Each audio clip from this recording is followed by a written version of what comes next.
And welcome back to another episode of Big Apple Hockey. I am your host for tonight.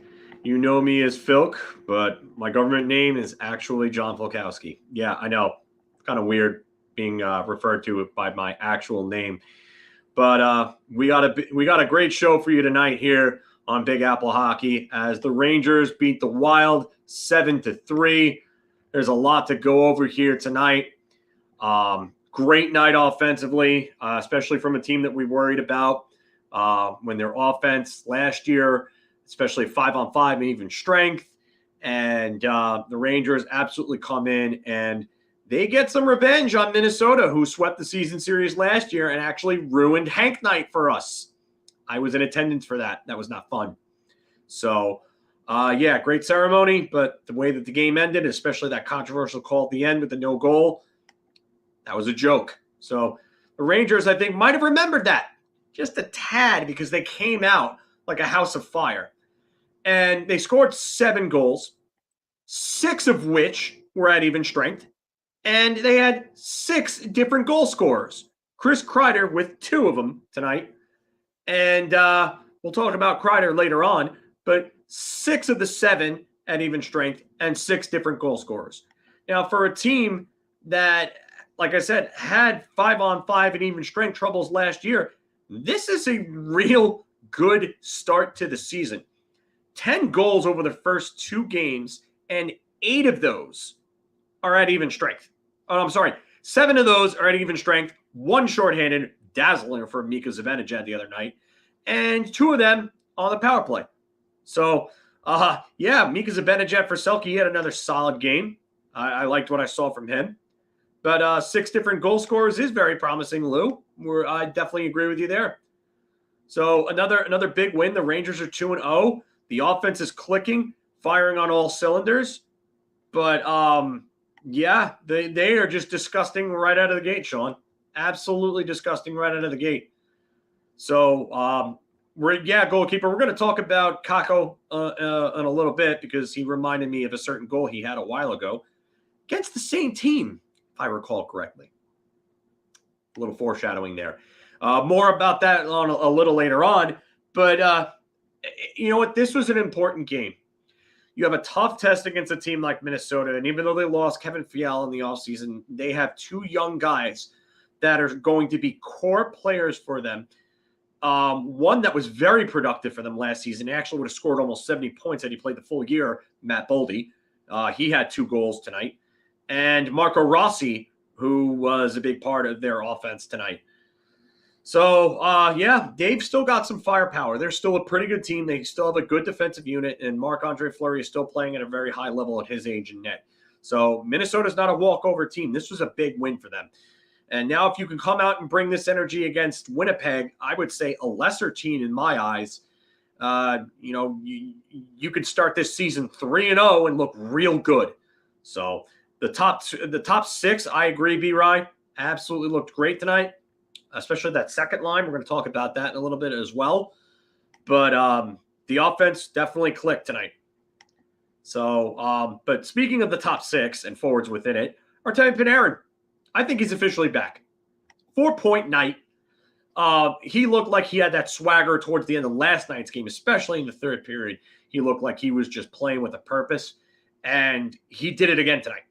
And he was dominant. I think we're going to have to, of course you may sit, sir. It's been a long time since I've seen you. I hope you're doing well. And yes, you may sit, join in on the discussion, get in on it. Missed you. Missed everybody here, actually. But definitely did not see you last night, Chris G. So welcome back, my friend. But yeah, goalkeeper, Trocheck is an upgrade from Strome all around. And yeah, I know Strome had a great game yesterday for Anaheim. I watched that game, and good for him. Good for him. But you know what? It was time to move on, and we got a damn good player, Vinny Trocheck, who actually had 2 points tonight.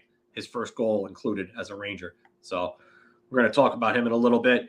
Clash, yeah, I've got things to say about Keandre Miller in a little bit. So we're going to talk about that. while we're on the subject of Artemi Panarin, I'm going to address this very quickly because I do want to talk about Lafreniere in a little bit. I loved his game tonight. I think that he might have had his best game as a Ranger. I really do. I think this game, he was just a force. He was an absolute force, and he looks like he's clicking with Panarin and Trocheck. That line better stay together at all costs. So why do players named Ryan have an affinity to miss open nets? Yeah, Carpenter had 2 open nets there at the end and missed both of them. Oof. But you know what? Thank God we didn't need those. So, but Panarin is back, 4 points. Looked like he had great chemistry with both of his line mates. I think Alexis Lafreniere has to stay on that line. That line has to stay together at all costs. So, but I told you that we were going to talk about K'Andre Miller. Yeah, and he impressed in front of his family. Even late in the game, he had that rush where he got behind the defender and got that little home run pass, and he almost scored there. I mean, he looked good. Thankfully, all that injury was a gash to be cleaned up on that hit from Foligno. I'm going to talk about Revo and his retaliation in a little bit as well. But K'Andre Miller was really good. Another really good game. I thought he started out okay in the first, but he got better as the game went along. And he made a play in the second behind the net. He had 2 different forecheckers go after him. And he pivoted off one, and then another came to him. Marco Rossi was one of the 2. I can't remember who the other one was. But Marco Rossi was one of them. And he pivoted away again, got free, went behind the net, came out from the left side, the Rangers' left side, and made the outlet pass out of the zone. That is how you escape a forecheck and move a puck. That is what you want to see from K'Andre Miller. And I know he got the assist on the Kreider goal, the second Kreider goal. So happy to see Miller get the point. It would have been nice if it was his goal, but Chris Kreider gets a second goal, and K'Andre Miller gets a point there. So K'Andre Miller with another solid game. And you know what? He played very well in front of his family, and thankfully he's not hurt because that would have been a big loss with the way that he's been playing. So excellent from K'Andre Miller. Speaking of defense, Adam Fox played like Adam Norris Fox again. Aside from that one defensive breakdown where the goal was scored, where him and Lindgren were kind of like running around with like chickens with their heads cut off. I think that was a whole team defensive breakdown. I mean, yeah, they kind of contributed to that mainly, if you will, but I think Adam Fox overall was just he was great tonight. He looked like his old self in this game. So yeah, K'Andre Miller, the average skater. That's what I said when I posted on that. I think you saw that tweet actually, Matt. I posted average skate or below average skater K'Andre Miller pivots off of 2 forecheckers to get out of the zone and move the puck out. Yeah. Good job, Prodman. Good job. Yeah. But as Mike says, as always, please like, share, and subscribe, everybody. We appreciate it. All 3 of us at Big Apple Hockey here. We want to grow this channel. We want to keep putting out more content for you. So please help us in any way that you can possibly can. And liking, sharing, and subscribing was would be the way to do it. I mean, that would be the best way that you could help us out. So doesn't take much, just, little time, maybe a few seconds, and just let everybody know about us. So viewer count is rising as we speak, as I talk about that, by the way, which is great. I love seeing everybody come on, especially late. I know this is pretty late. I probably won't go any more than like an hour tonight, maybe, but it is kind of late. So I'm going to star this one from Dave, your question about Kakko. I saw that.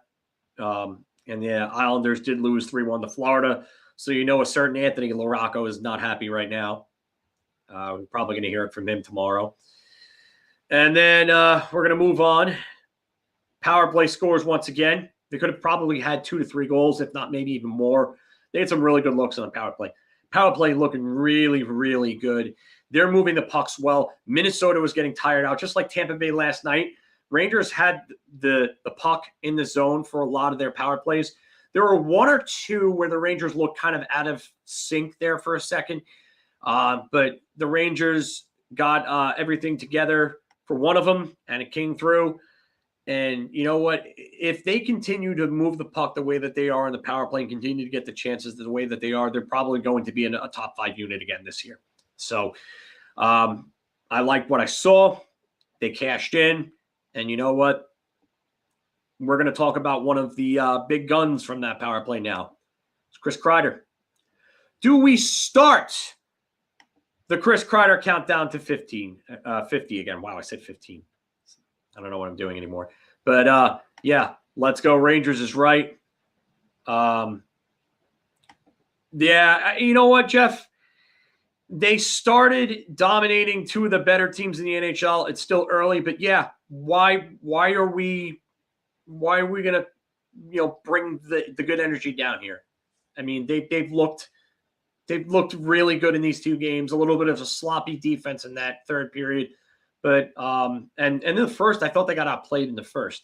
But the second and third periods, they took the play to Minnesota. So, Mr. Fantastic, yeah, totally agree with this. We're going to talk about those 2 in a bit as well. So, yeah, Chris Kreider, 50 goals. Are we looking at it again? He's got 2 in 2 games. It's on pace for 82 over an 82-game season. We know that's not going to happen. We know he's not going to approach Gretzky, Hull, and Lemieux territory with 80 goals, or even Solani, or even 60 goals. He's not going to do. But you know what? We want to see 40 out of Kreider, and we would love to see another 50-goal season. So let's hope that this is the start of good things, because Chris Kreider scoring another 50 goals goes a long way to helping this club win the division and possibly win a Stanley Cup. So good start for Chris Kreider. Good game tonight. I think he was physical. He was involved. He looked engaged. He looked to do a lot of the things that we've wanted him to do consistently over the course of his season that we were complaining about in previous years. So you play an average first period and you come out with a 3-0 lead, you're a good team. Yeah. Yeah, Matt, you're right about that. Things are going good for you when that happens.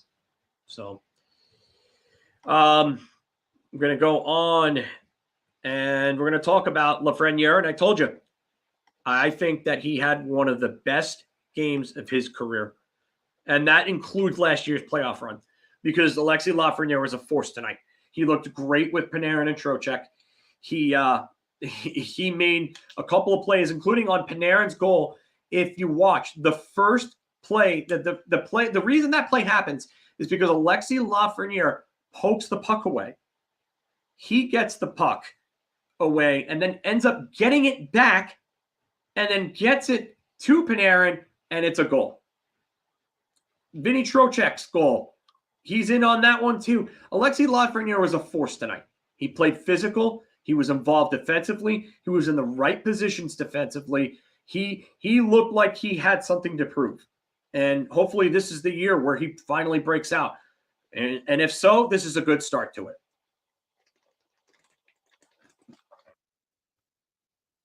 Sorry about that. A little dry mouth there. But speaking of kids, Chytil's play has continued. He was great. He scores a dirty, garbage rebound goal in front of the net. And that's exactly what you want to see from Filip Chytil. You want to see him score a goal like that here and there. And it's important because his play, he reminds me of the way that Kaapo Kakko has been playing. Hard to take the puck from along the boards, big frame, skating well, pivoting with the puck, using his edge work to help protect the puck, and then helping the play along and facilitating and driving the play on offense. That's what you want for Filip Chytil. He did it again tonight, looked really good, got rewarded for it, played well defensively. I mean, he looks like he's a new man. He does. He looks like he's finally ready to take that step. And you know what? If he was playing with better line mates and getting more ice time, I could see a 55 to 60-point season out of Chytil. But I think he'll probably score about 40 points this year because he'll get third line time.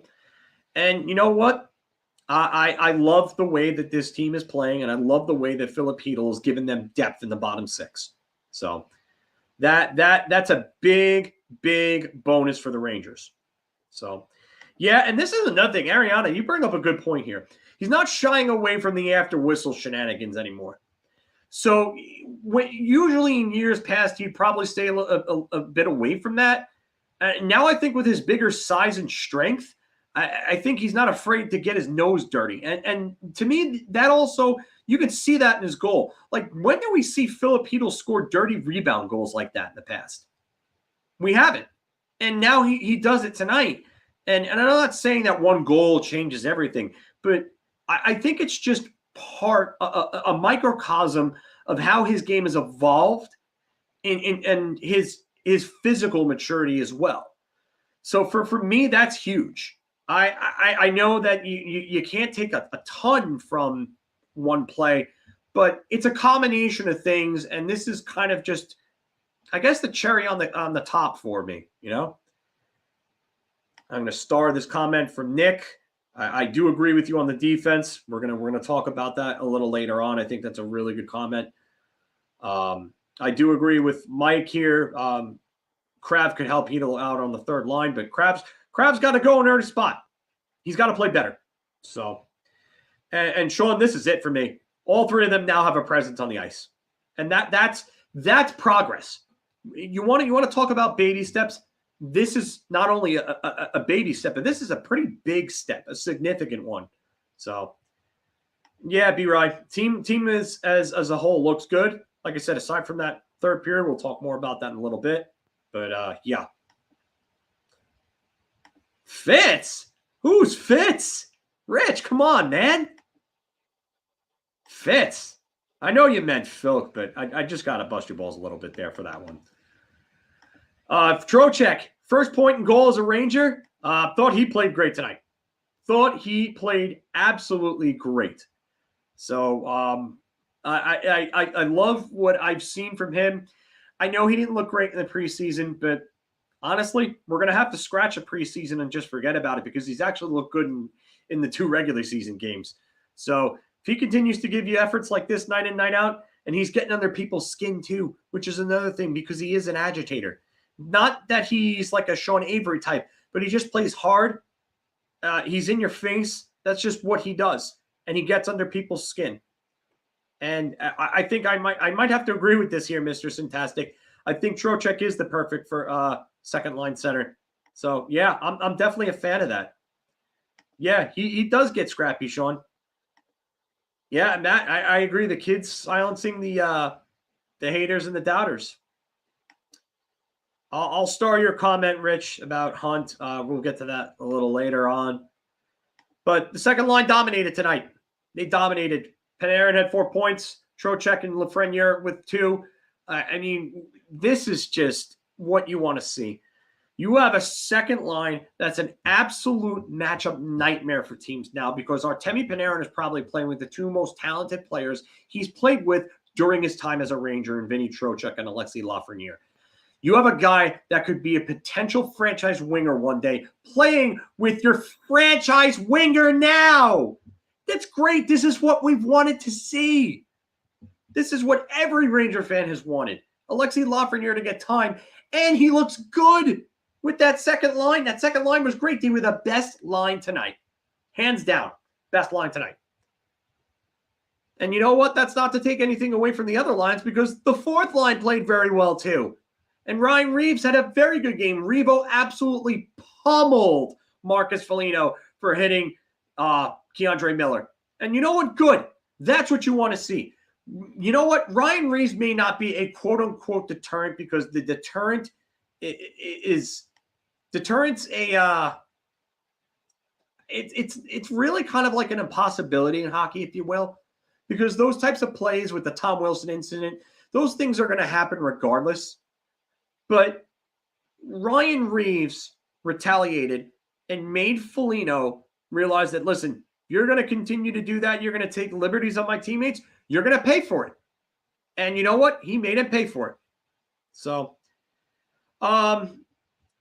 you know what, Matt? I do agree, consistent offensive threat. But you know what? They're kind of figuring that third line out right now. And with Blais and Kravtsov out, I can't really harp too much on the third line with the injuries. So, but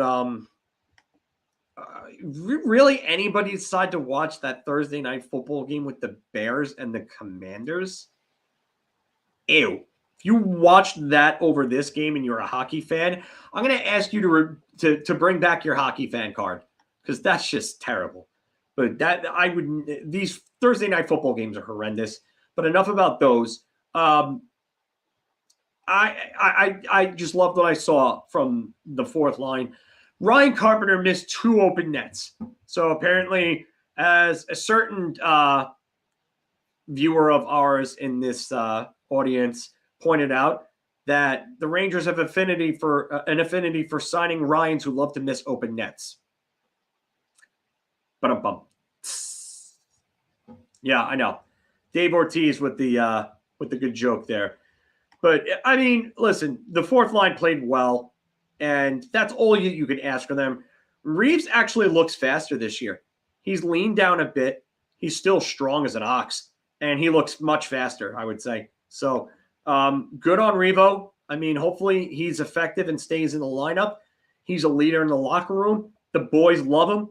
So hopefully he continues to contribute in any way that he can.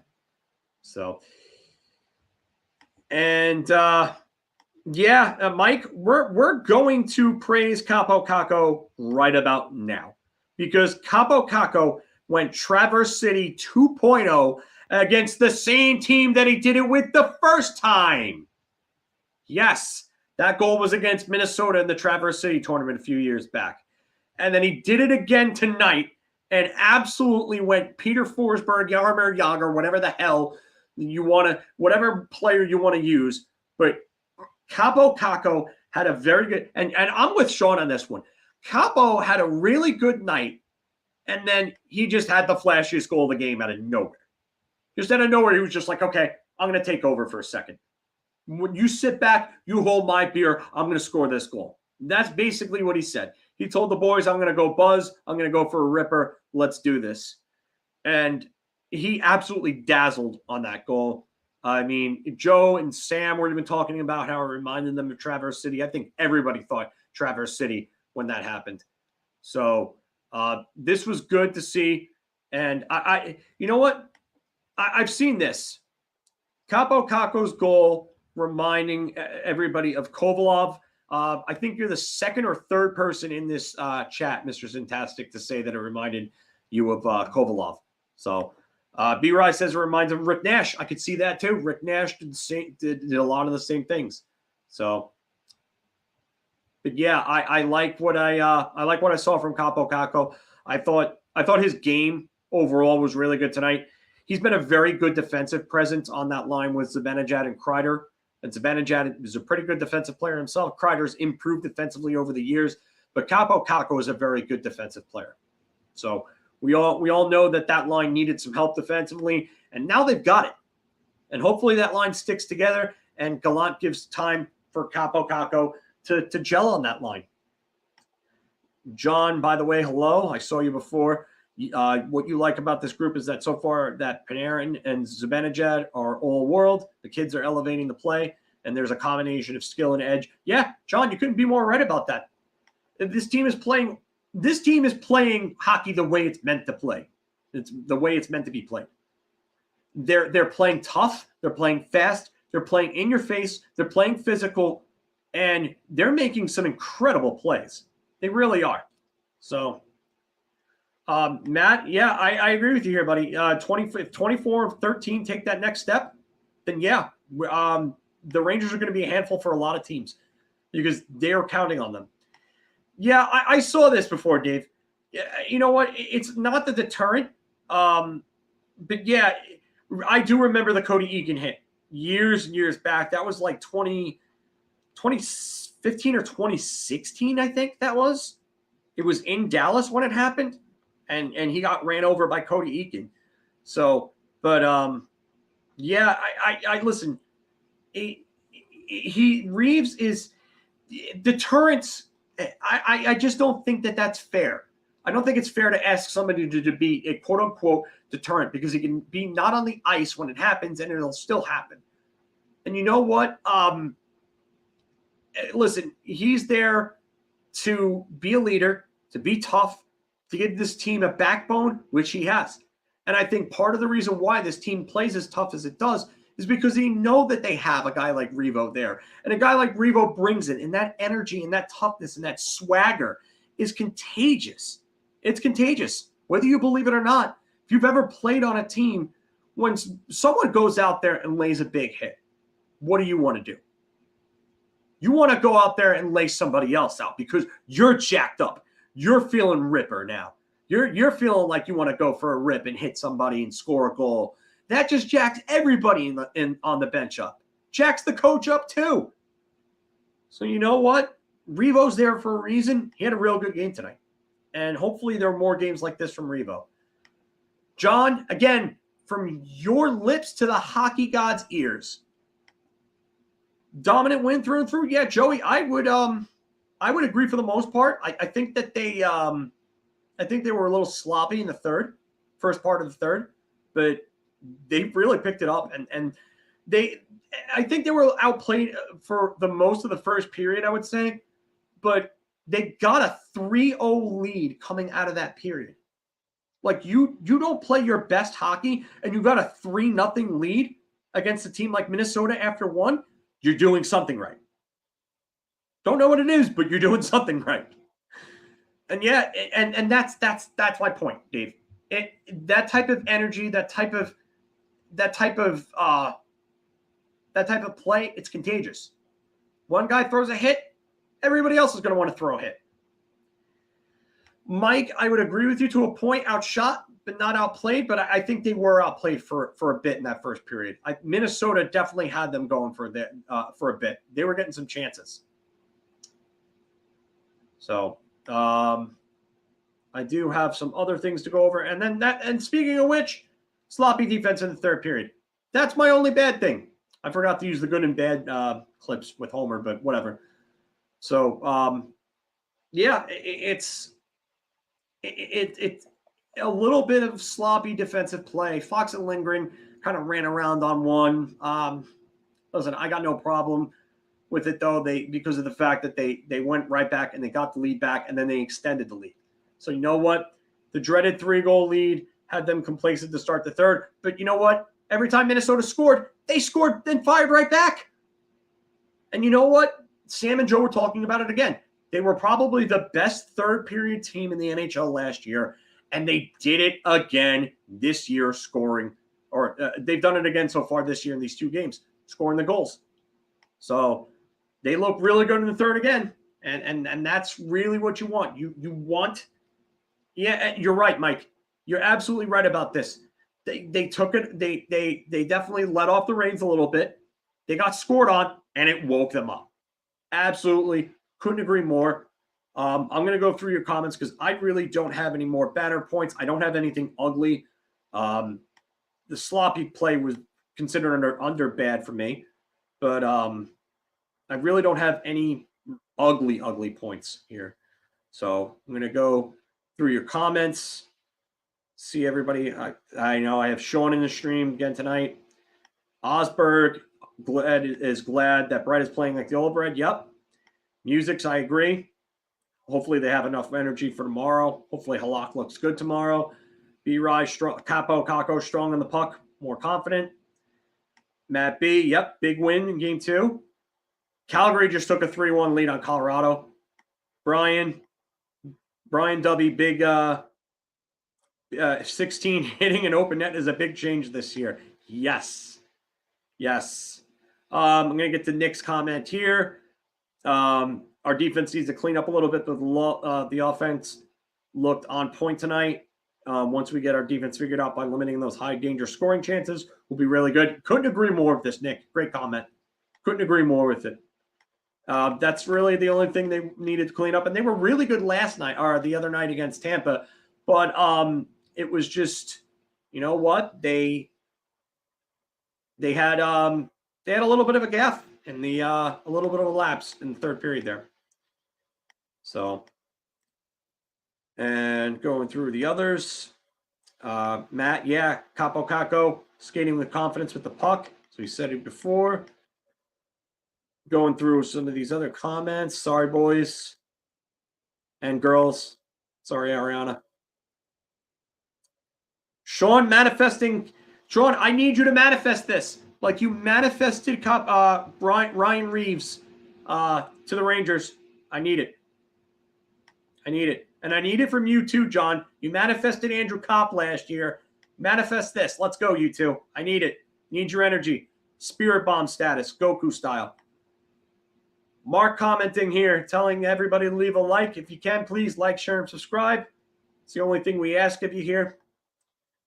Mr. Fantastic saying the biggest issue is depth on defense. We're one injury away from being an issue. Would like to add a steady veteran D-man. I think they will by the deadline. I think they will. I just don't think they have the space to do it now. Matt, you know what? This is a great point. And I talked about this ad nauseum last year. Too many slow starts last year. I wanted Gallant to fix that. He started fixing it towards, like, I would say the middle of the season, but there were definitely some slow starts. So, yeah. Brian, great stat. 50% of his faceoffs, 54% of his faceoffs are Chytil. Excellent stat there from Brian W. John Miller came back after the hit. It was just a gash, it looks like. So, and then Sean Kelsey here with kind of wrecked Igor's numbers a little bit, but he'll make up for it down the line. I'm not worried about that. He'll have Vezina caliber numbers. So it took us until the trade deadline before we can play 2 complete games in a row. Yeah. It took them a while to start playing really complete games, game after game. So, manifest 60 points. Yes. Welcome, Steven. Mika and Tima. I'm guessing you're talking about Panarin leading the league with 5 points. 4th time in franchise history, team scored 7 goals in a game this early in the season, first since 1980. Steven bringing the stats tonight. Love it. Keep them coming, buddy. Was really hoping Shesty would score one Minnesota. Yeah, we're all hoping for that Shesty goal. Rich, no, I do not miss Nemeth, and I would rather have somebody else playing number 7 D-man than Libor Hayek, but whatever at this point. Somebody asked about the third pairing. Hello, Kurt.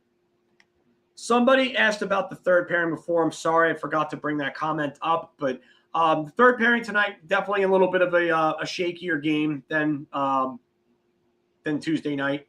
But you know what? They're a young pairing. It's going to happen. Patrick Nemeth was a healthy scratch tonight on the worst blue line in the league. That shows you how bad Patrick Nemeth actually is. Sean Stadler saying, I want Shesty to score against the Penguins or the Devils. I would love that. Islanders too. Hashtag Shesty Goal Watch. Yep. I like that hashtag. David, here's a good comment. So does Gallant make it past year 2.5 this time? Yeah. Hopefully he does, because that means we're doing well. Core with even the Yotes know that Nemeth sucks. Yeah. Dave with saying Patrick Nemeth would probably get walked in a beer league game. Yeah. Phillies are winning games. Who would have thunk? I don't know if you're talking about the Philadelphia Phillies or you're talking about the Flyers, because the Flyers beat the Devils. I know that. By Lacine, wow, you're appealing to me here, buddy. Are the Yankees winning the World Series this year? Probably not. I would love it, but I have some serious doubts about the Yankees. So, Mr. Fantastic, another good point from you here. Igor carried them in the first half last year. So, yeah, they look a lot better early on. So, and Joey, I hope the Yankees make it 2-0 tomorrow. So, the Chicago Bears tonight couldn't even outscore the New York Rangers. Oh, my God, yeah. That's why we don't watch Thursday Night Football. John, how do I feel about Nils trade and how good it was for Drew to get a first-round pick? I love the Nils trade. the Rangers got a first-round pick for a player that looked like he might have been depreciating in value, and Nils is going to get a chance in Dallas. And he's looked pretty good so far, and I'm happy for him. But one, I hope that he doesn't do well at the Rangers' expense. So when he plays the Rangers, I hope he doesn't play well. Sorry, Nils. Two, I still hope Dallas misses the playoffs by a smidge and gets the number 11 overall pick. Or they just suck really bad next year and we get their pick when they fail and they end up picking first overall. That's if it's not traded for a certain winger that plays somewhere in the Midwest. You know what I mean? So, Tomas, welcome back, buddy. Yes, what a goal from your boy, Kaapo Kakko. What a goal from him. Nils trade is great. So getting a second first rounder is going to be huge at the trade deadline. Absolutely. Couldn't agree more with this. Yeah, the Bears suck. I would like to see a game at Soldier Field as well, just for the novelty of it. Steven with some good points about the Nils trade. He wasn't going to get a shot here. I don't know if he'll be better than Schneider in the long run. I mean, I think they're going to be good in their own ways. I think Schneider is going to improve, and I think he's going to surprise people, just like he surprised a lot of us last year. So, yeah, Kane could be a conversation.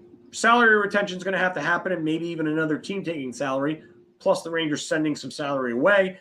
But Kane, the Rangers will go after Kane, I believe. Torts will make the Flyers a tough team to play against. Yeah, he will, Rich. I do agree with this. Biggest robbery is Amazon, or is the NFL ripping off Amazon? Yeah. Sean, I couldn't agree with you more. Those are my three teams. So, yes, let's bask in this glory right now, as Keith Lee would. Yeah, Tomas, I definitely agree with this. The Schneider and Nils play two different styles of hockey, so comparing them is very hard. Schneider isn't going to be putting up points like Nils will. But Schneider's going to be one of those types of defensemen that you don't want to play against come playoff time. He's going to be a guy that everybody's going to want to have on their team. And you know what? If Schneider contributes to a Stanley Cup and Nils has a great career, you know what? It had to happen. Something was going to happen at some point. So, bad news for the rest of the NHL, and great news for us Ranger fans is that, you know, defensive play is up, and then Igor is Igor. Listen, they only scored one even strength goal against the Rangers tonight, and that's the only even strength goal that's been scored against the Rangers all year so far. So for me, that's really where it counts. I on the power play, you're down a man, two men. Goals are going to happen. Goals get scored on the power play. The idea there is to not take penalties or take as little as you can. And the ones that you take, make sure that they're worth taking. So, but yeah, I love what we have going so far. I really do. You know, if Jones's offense is as good, and this is a great point from David Wood here. If Jones's offense, if he plays up to his potential, then they're not going to feel the loss of Nils nearly as much. They're not. Yeah, and Matt, you're right. It was inevitable that one of the young defenders was going to be traded. Just not enough room, and Drury got a great return. Got a great return. Yes, totally agree, B-Rye. The call on Fox was absolute BS, and the call on Kreider on Eriksson Ek was BS as well. Should have been offsetting penalties if they were going to call anything. Yeah, the Boldy goals are nice, but I totally agree, Joey. Way too much space for him. You can't give a player that talented too much space. And yes, Mr. Fantastic, we're way better 5-on-5 this year. 6 of the 7 goals tonight at even strength. 6. Did the Rangers even have a game with 6 even strength goals in it last year? I don't think so.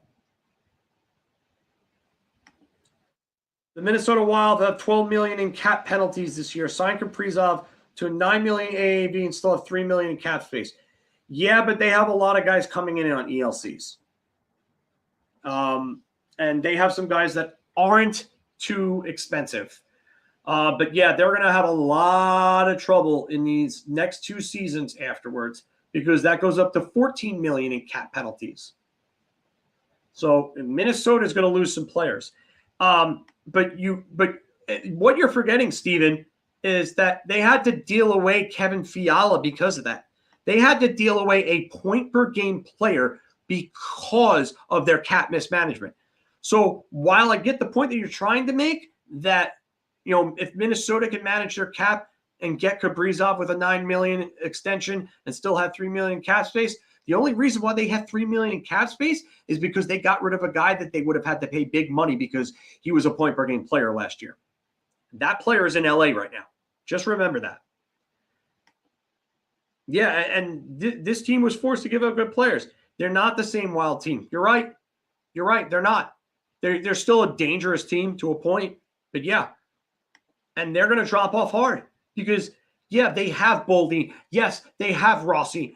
And they have Kalen Addison. But they're going to have to pay those guys. So who are they getting rid of? Is Ryan Hartman going to stay? Ryan Hartman's going to want big money after the season he had last year, especially if he has another year like that this year. So it's also a second year in the system, which is going to help a 5-on-5 play. I couldn't agree more with this, David. I couldn't agree more. They were adjusting the Gallant's system last year, and I think that's part of it. And I also think that there's just better talent overall in the top 6 this year. You don't have a Dryden Hunt in your top 6. You don't have Barclay Goodrow playing minutes in your top 6. Sammy Blais played in the top 6 at one point last year for a very, very short time, but he was there. So,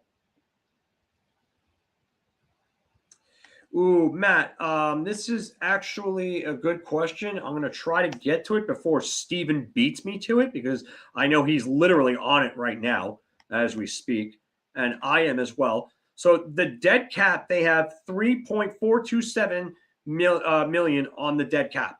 And that's buyouts in the last years for Kevin Shattenkirk at 1.43, Dan Girardi 1.11, and Tony DeAngelo at $883,334.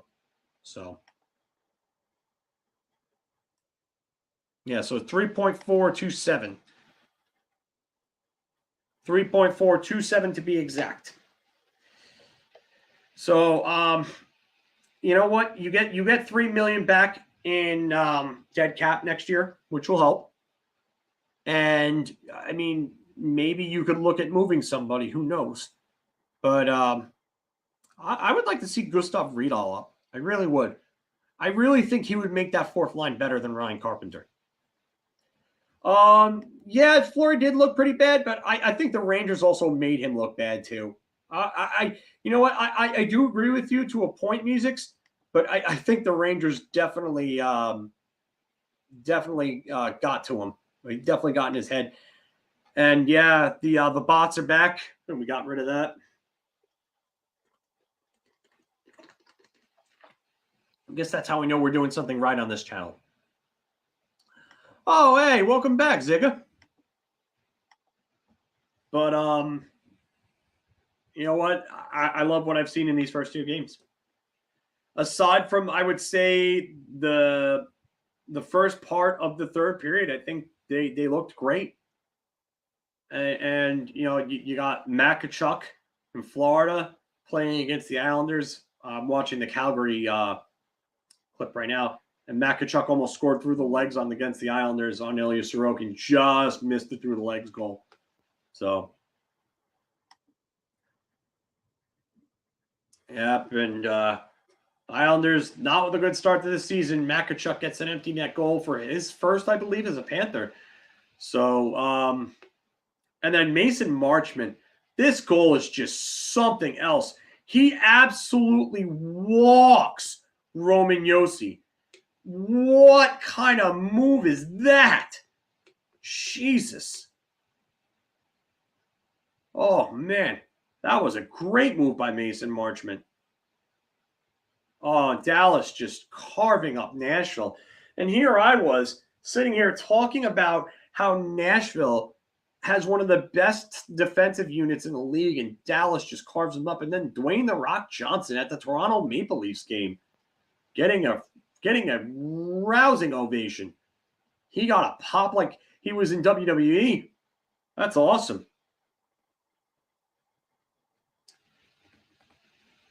And I'm going to go through some of these other comments here. Yeah, it was good to meet you, Steven. Really was. It was definitely worth it. And Dan Whitaker, yeah, definitely. What a pass from Laffy on the Fox goal. That was incredible, man. He made 2 really good plays on that sequence. Yeah, Evan, I talked about that earlier on. I was saying that line was dominant tonight. Zibby shorthander or Kakko's Traverse City 2.0? Ooh. Wow. This is a good question. I think I have to go Kakko.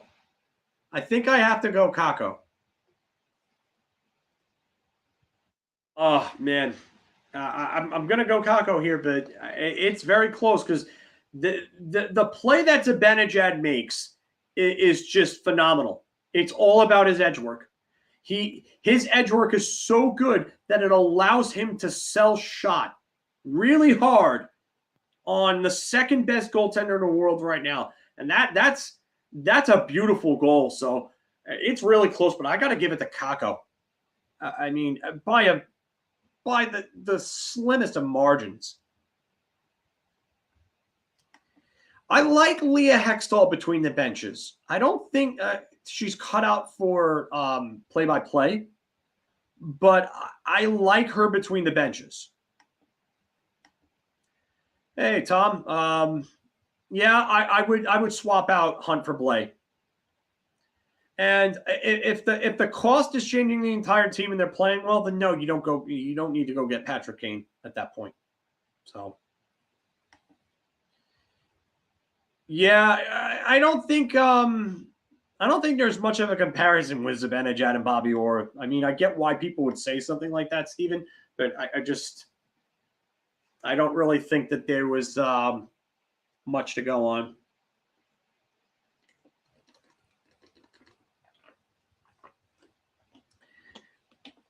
Yeah, I Mr. Fantastic, I'm with you on this one. I don't like ESPN's camera work on their games. I think they try to get a little too fancy with the cameras, and sometimes their camera angles are a little weird, and they start doing things that they really shouldn't be doing with the cameras. And the production is kind of meh on it. They need to improve that. Back in the day, their production was top notch with hockey. It's just not the same anymore with that. So. You know what, Core? I don't think ESPN tries too much to be like TNT. I think that they're just, I don't know, something's not there. Like I like the fact that they're on ESPN, but it's like, I don't know, it's not the same. Maybe it's just me being picky and wanting the nostalgia of Gary Thorne and Bill Clement and Steve Levy and Ray Ferraro and everybody back, but I don't know. Yeah, the Rangers haven't gone with the jersey sponsor, and I'm cool with it. Oh, God, the puck trails. No. Please, no. The digital board ads are strange, yeah, but I'm not paying too much attention to them. It's funny because I don't really care for them, but again, I'm not bothered by them. I'm not paying attention to that. If you're paying attention to that, I think you've lost focus. And I say this as somebody who was born with ADHD. So I was on ADHD meds until I was 8 or 9 years old. So, yeah, I do agree with this, Sean. The product just isn't as good when we had the old TV deal on ESPN. I think the production is a big thing, and Gary Thorne not being there is just I miss Gary Thorne. So yeah, I'm with you here, Mr. Fantastic. Need Gary Thorne. I didn't notice them glitching. I really didn't notice them. I noticed them the other night in the game on TNT in Colorado and Chicago. That I definitely noticed, but I didn't notice them tonight. I really wasn't paying attention.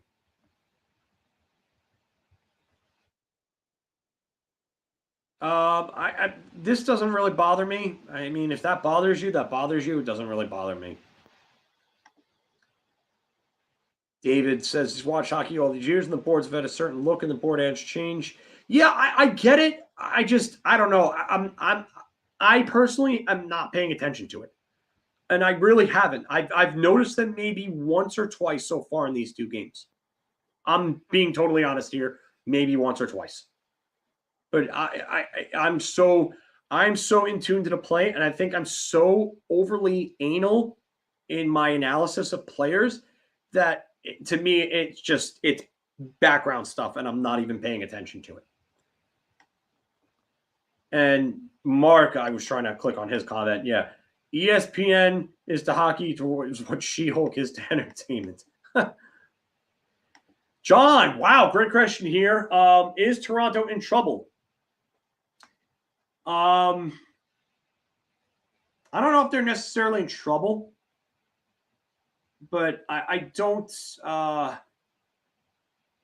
like their defense, and I don't like their goaltending, and that's what I said in the season previews. I did not like their goaltending. I said it yesterday on the show too. I did not like their goaltending. Their goaltending is just terrible. I don't know in what world did Kyle Dubas think that Matt Murray and Ilya Samsonov were going to be either a lateral movement or an upgrade over Jack Campbell. Oh, that's right. He looked at a bunch of charts that told him that. And that's why Toronto's in the position that they're in. Because they decided that they wanted to go with a bunch of charts and not play the game by the eye test and on the ice. That's it. That's what happens.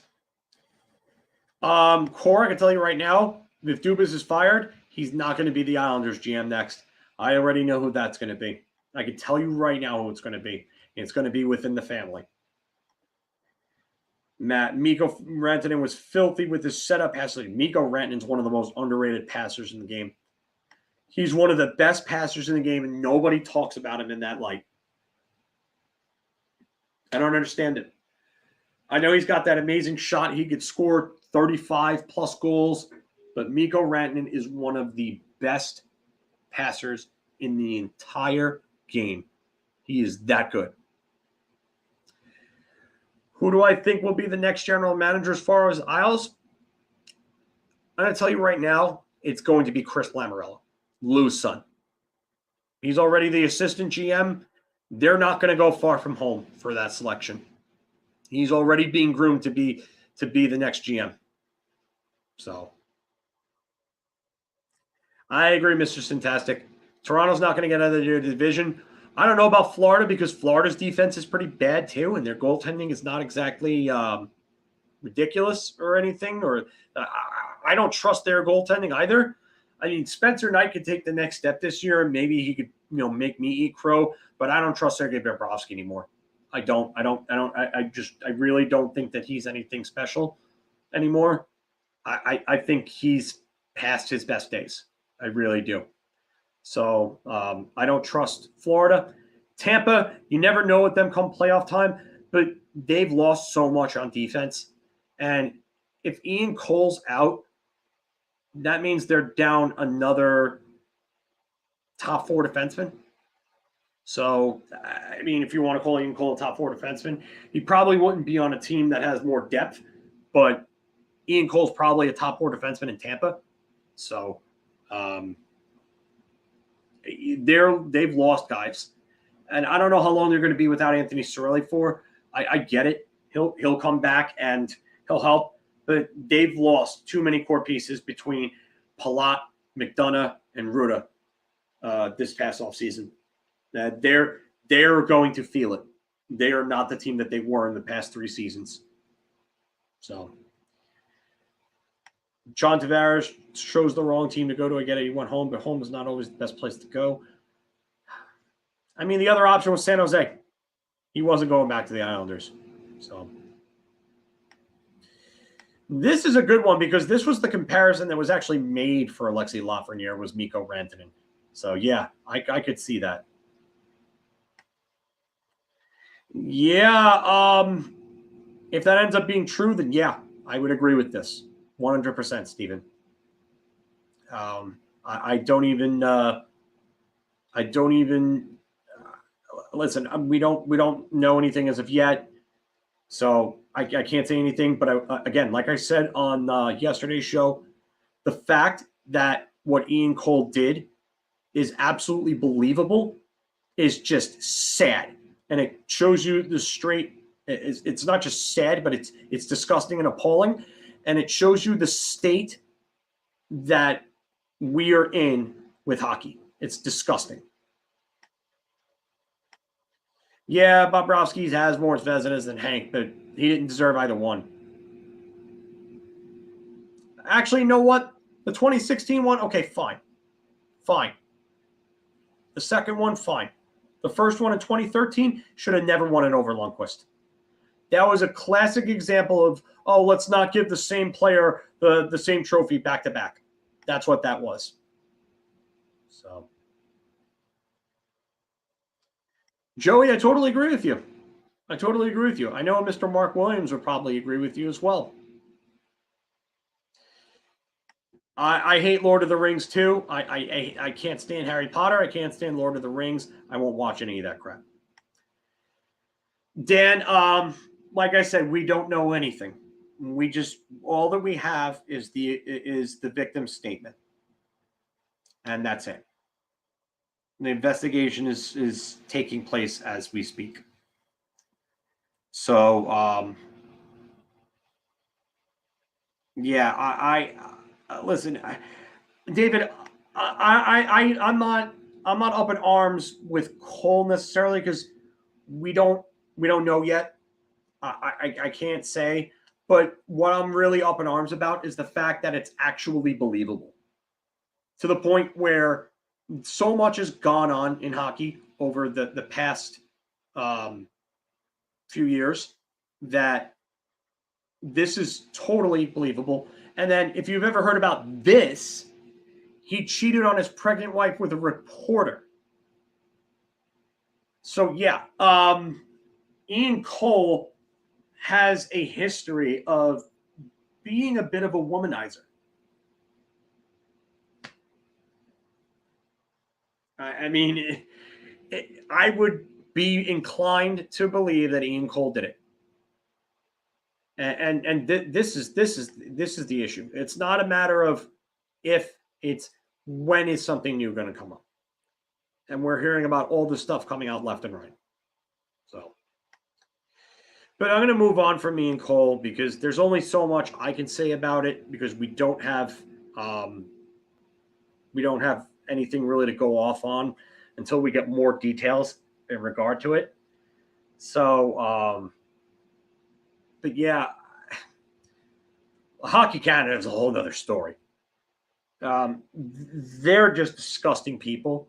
And the fact that they're all gone is great for Hockey Canada and great for the people of Canada in general. So, a lot of it is Hockey Canada. Yes, you're right. You're right. A lot of it is. But Ian Cole's American. So, yeah, big leap from cheating on your wife to grooming minors. If so, we should look at Brodeur and Shanahan. Yeah, Brodeur and Shanahan were two completely different things, and Shanahan ended up getting Craig Janney traded. So, and again, this is all allegedly at this point. Do I think Ian Cole did it? Yeah, I think he did. I think he did. But I don't have anything to support it. So, but let's get back to the hockey. Good question from Steven here. Did we win these games because we are better or because Tampa and Minnesota are worse?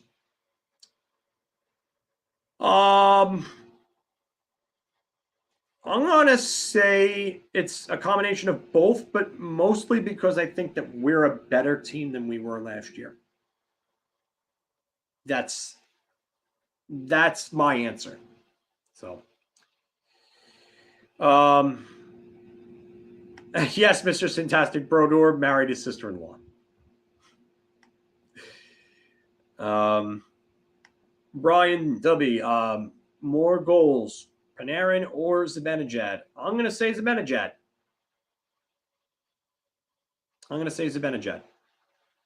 Definitely. I think he's going to score 35 plus, maybe even 40. They're hungry this year. The conference finals crushed them. Yes, I totally agree, Core. Uncle Daddy, yep. Brodor, yes. Yes, he did. Yeah, that's what I was just saying before. I don't know if any of you guys are watching this Calgary-Colorado game, but the Calgary Flames are making me look really good right now for picking them to get to the Stanley Cup Finals. I know it's early on, but they are having their way with Colorado. And they are playing like the well-balanced team that I said they were going to be. So I'll take. I'm not going to pat myself on the back or anything like that, but Calgary is definitely brought in. They are playing Sutter hockey, and they are just having their way with Colorado right now. Joey, I like this take. Joey thinks Mika's going to score 40, and Panarin anywhere from 35 to 37 since he's shooting more. I think Panarin's going to get 30 plus. I think Zibanejad is going to get 35 plus, maybe even 40.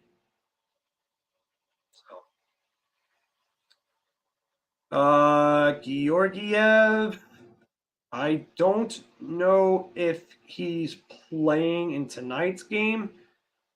I have it on right now on my TV, but I'm really paying attention to the chat. Yeah, you know what?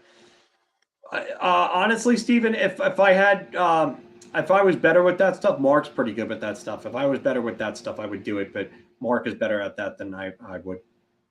And yeah, Georgiev isn't playing according to Core. Francouz is playing. Yep.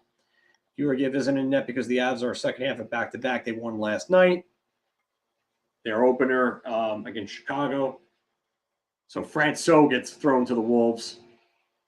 They're just going to destroy Pavel Francouz's confidence, I guess, for Alexander Georgiev. Jeesh. Or maybe what does that say? What does that say? Do they think Francouz is the better option to go against Calgary? I don't know. I would have liked to have seen Georgiev against Calgary and see how he did. But, yeah, it's Francouz tonight. Calgary's on a power play right now. About 17:30 left in the third, or left in the game. And they have about 40 seconds left on a power play. So, looking to make it 5-1. Devils look like they're trying to get rough fired.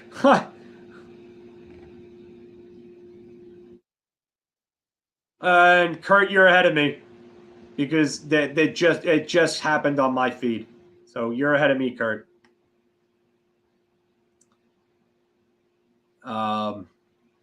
Matt Mika has been a slow starter and always comes on midseason. If he gets starts hot, he maintains he can get the 40-50 again. Yeah, you're right about that, Matt.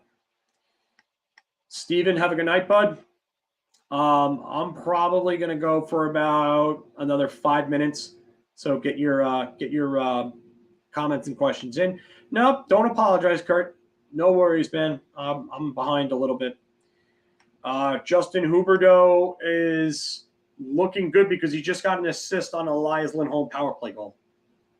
He had the primary assist. He made the pass out, and then Lindholm just buried it into an almost fully wide open net. So good play for Justin Huberdeau, as Mark calls him. We all know his name is actually Jonathan Huberdeau. But our favorite Big Apple hockey host who likes to botch people's names has gotten everybody to refer to him as Justin.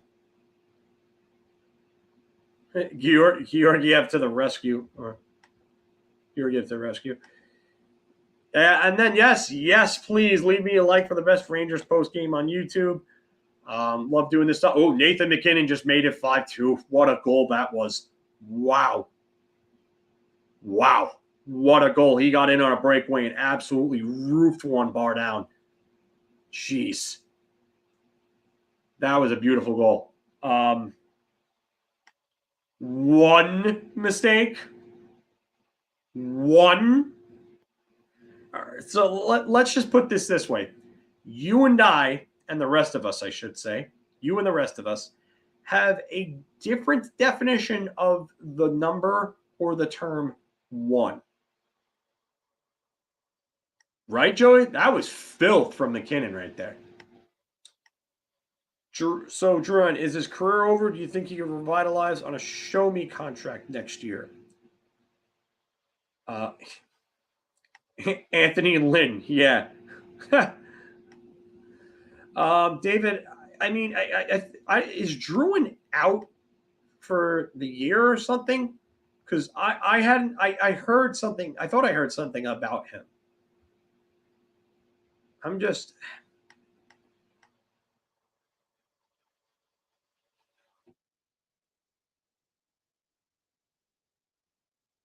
No, he's on their active roster. Unless he's like hurt or something and he's out again. I mean.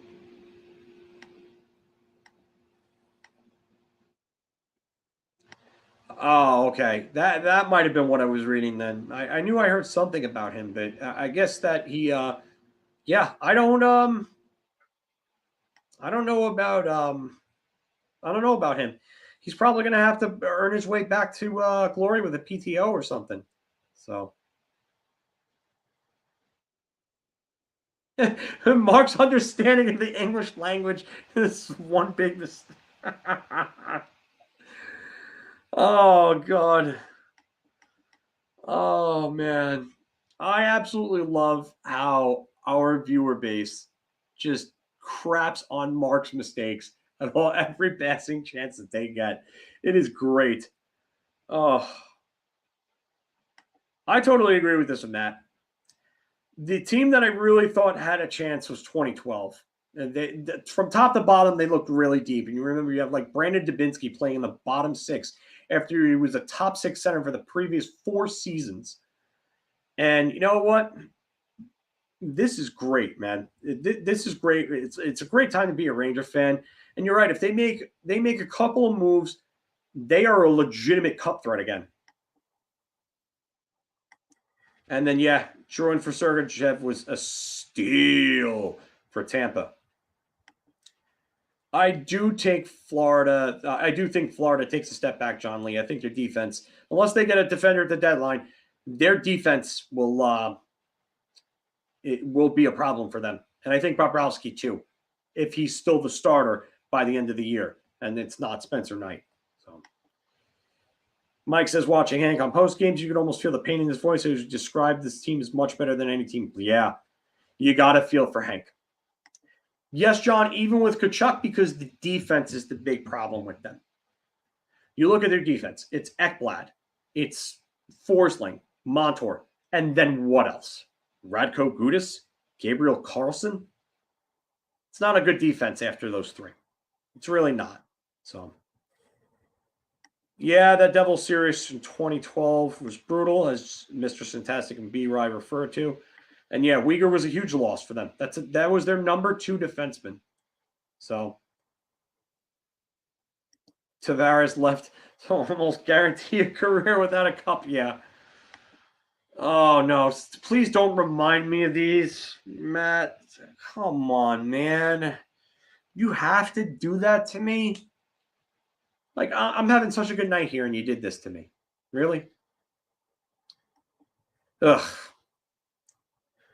Well, all right.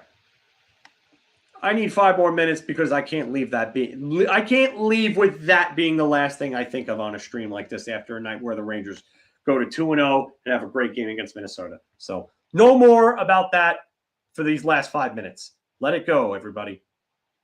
So other than the Kakko goal,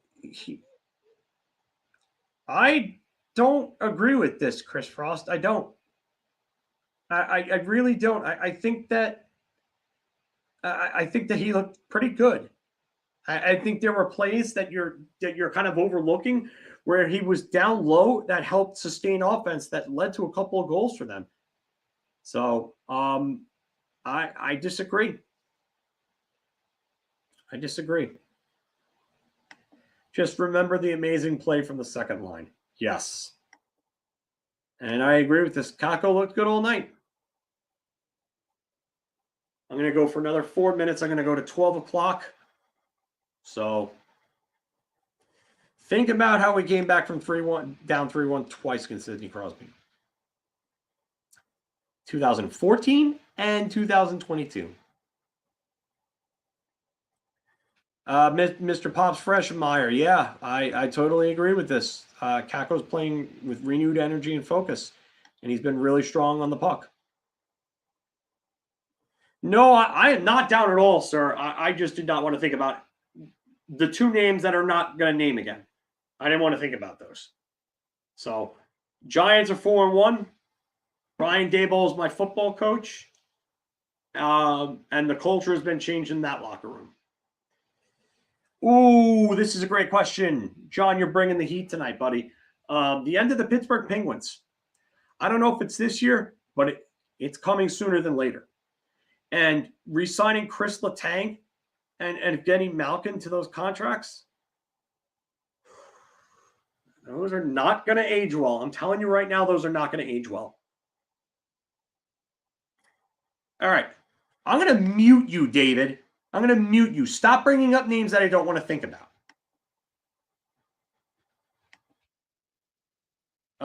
Pens and Caps, I think, yeah, they're definitely down on the downslide. And the Caps could be done because Nicholas Backstrom's career could end up being in jeopardy. He might miss the whole season. He may not be the same player after this. Remember, Nick Backstrom is what, 34, 35 years old? Him and Taves are the same age, same draft, 06. So that could be a big, big problem for the Capitals. Yes, I got the C94. You were born the year I graduated high school, Matt. Now I feel old. Nasty Nestor, over under 6Ks. I'm going to take over, Joey, over. I don't care if he falls under, but as long as he gets the outs and gets the win. That's what I care about. Yeah, I would agree with this, Mr. Pops Reschenmeyer. They've been saying it's the end for the Penguins for 5 years. It's overdue. David, what's bigger than an Albatross contract is that's what the Letang contract will be. Yes. Yes. All right, Mike. You win. You win. Matt, Backstrom out hurts Ovi's goal output. Yeah, it does. It does. And that's a guy that's chasing Gretzky's record. So who knows what that's going to do for him. Some guy at the Isles game proposed to his girlfriend and said no, it was on a Jumbotron. Yeah, I heard about that.